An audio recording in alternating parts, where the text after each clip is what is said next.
Clever wolf and foolish goat story. پیارے بچوں، ایک دفعہ کا ذکر ہے کہ دور دراز جنگل میں ایک لومڑی رہتی تھی۔ وہ بہت ہی چالاک اور عیار تھی۔ اس جنگل میں مختلف قسم کے جنگلی جانور بھی رہتے تھے، جن میں شیر، چیتا، باراسنگا، خرگوش، طوطا مینا بھی شامل تھے۔ وہ سب ہنسی خوشی زندگی بسر کر رہے تھے۔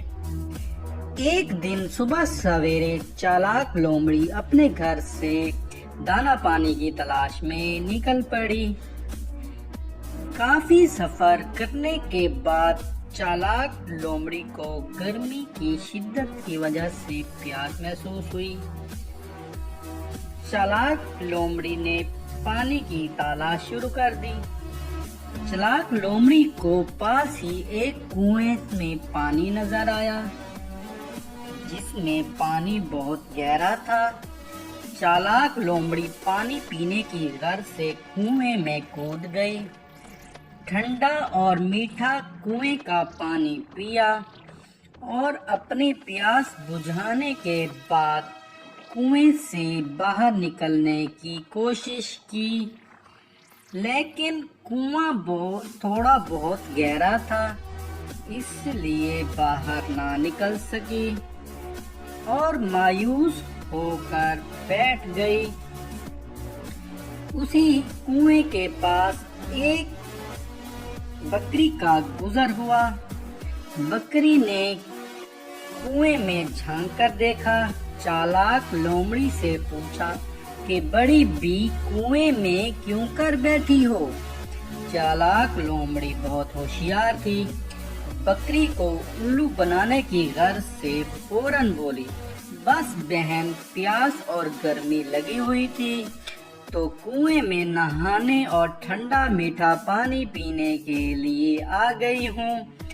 چالاک لومڑی نے بکری کو کنویں میں چھلانگ لگوانے کے لیے چکنی چپڑی باتیں کی۔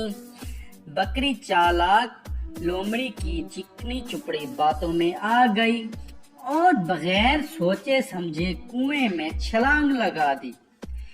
چالاک لومڑی جو کہ موقع کی تاک میں بیٹھی ہوئی تھی، جیسے بکری کنویں میں آئی، فوراً سے بکری کی پیٹھ پر پاؤں رکھ کر کنویں سے باہر کود گئی۔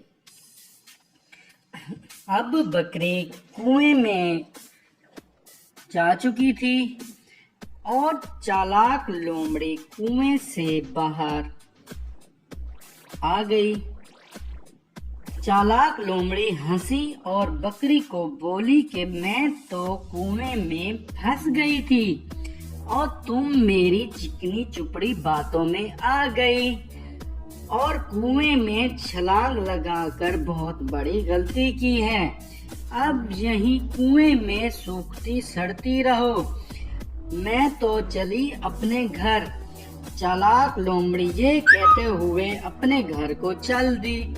تو بچوں، اس کہانی سے یہ نتیجہ نکلتا ہے کہ انسان کو کسی اجنبی کی چکنی چپڑی باتوں میں نہیں آنا چاہیے۔ پیارے بچوں، اگر میری یہ سٹوری آپ کو اچھی لگی ہو تو اس کو ضرور سبسکرائب کریں